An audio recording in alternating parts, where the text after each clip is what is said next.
चलिए आज हम सोन नदी के पावन स्थल पे आए हुए हैं। आज 15 अप्रैल है।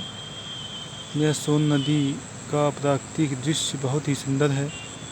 देखिए चारों तरफ पत्थर ही पत्थर, रेत ही रेत और उगता हुआ सूरज का दृश्य बड़ा ही अनुपम है। और देख रहे हैं ये नदी, सोन नदी जो है, ये पानी काफ़ी स्वच्छ व निर्मल है। और नदियों की जो कल कल करती हुई आवाज़ आपको सुनाई दे रही होगी। यहाँ पे हम आए हैं आपको सोन नदी के महत्व के बारे में बताने के लिए कि सोन नदी का महत्व बहुत ही ज़्यादा है। कहते हैं नर्मदा और सोन नदियाँ दोनों अमरकंटक से निकली हैं, परंतु दोनों आपस में किसी विवाद की वजह से वे एक दूसरे से अलग हो गईं और अपनी दिशाएं बदल लीं।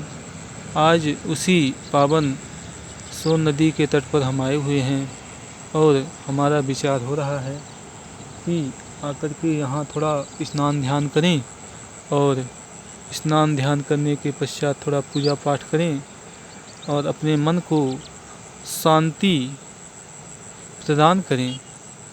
आप देख सकते हैं ये सोन नदी काफ़ी मनमोहक दृश्य, कल कल करती हुई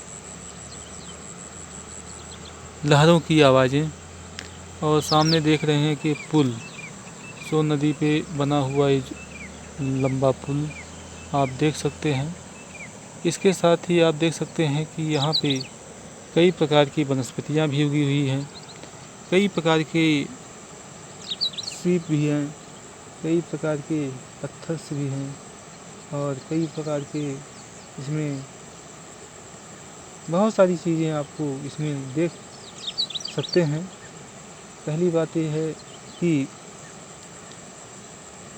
जो जियोलॉजी वाले जो छात्र हैं वो कभी नदियों के किनारे जाते ही नहीं हैं और चट्टानों को गौर से देखते ही नहीं हैं, तो उन्हें पत्थरों के बारे में, नदियों के बारे में, खनिजों के बारे में कैसे नॉलेज होगा।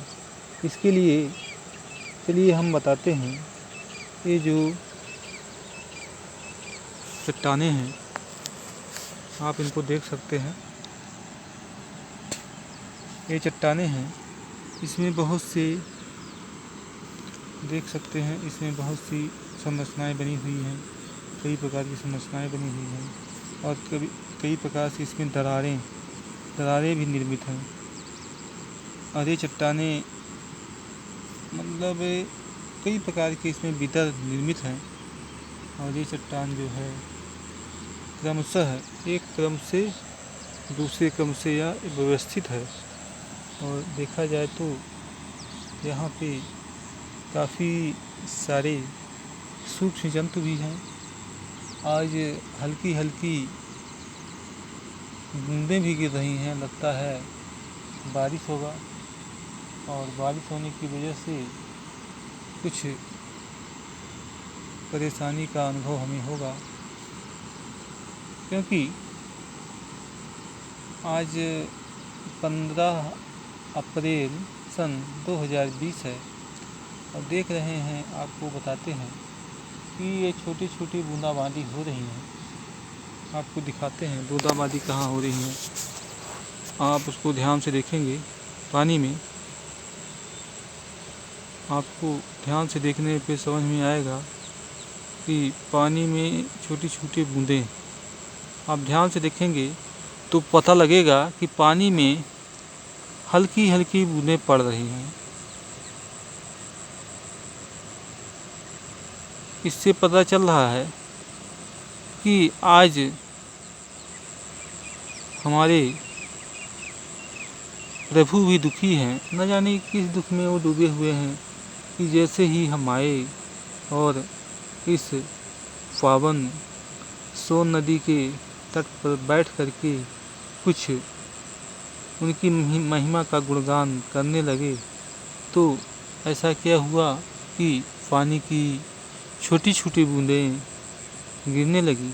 शायद वह कोई संकेत दे रही हो।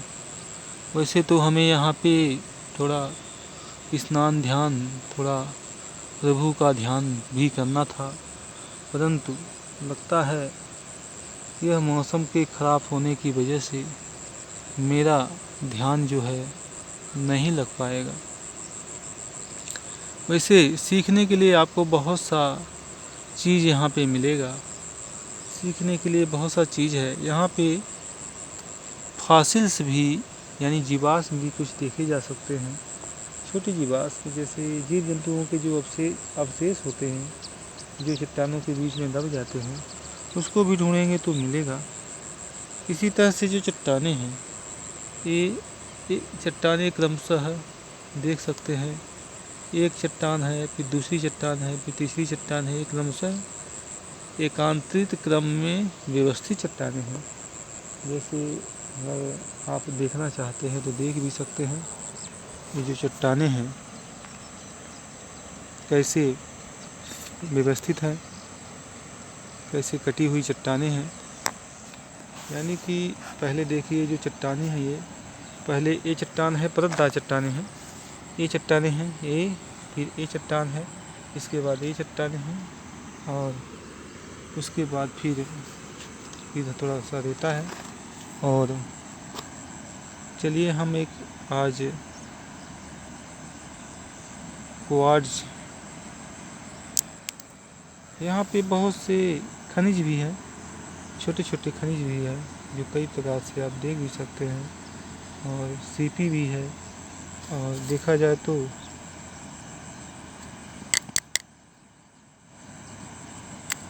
ढूंढा जाए तो बहुत से इसमें खनिज पदार्थ मिल सकते हैं, जिसके लिए कुछ मेहनत करनी पड़ेगी।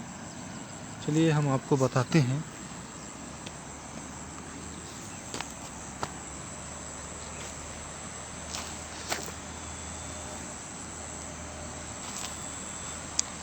ये जो चट्टानें हैं इनको आप देख सकते हैं, ये कई प्रकार की चट्टानें हैं और ये किस क्रम से व्यवस्थित है।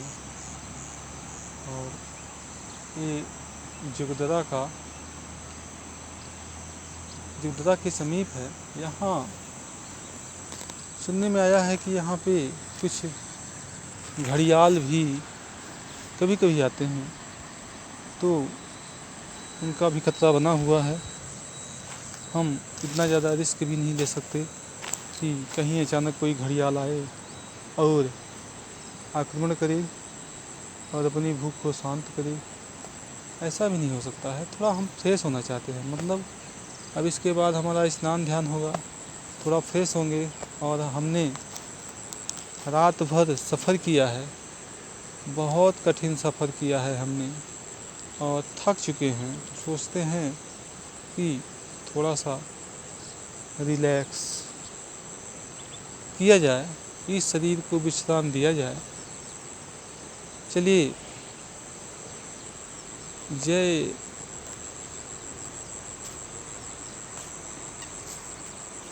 जय हिंद, जय भारत।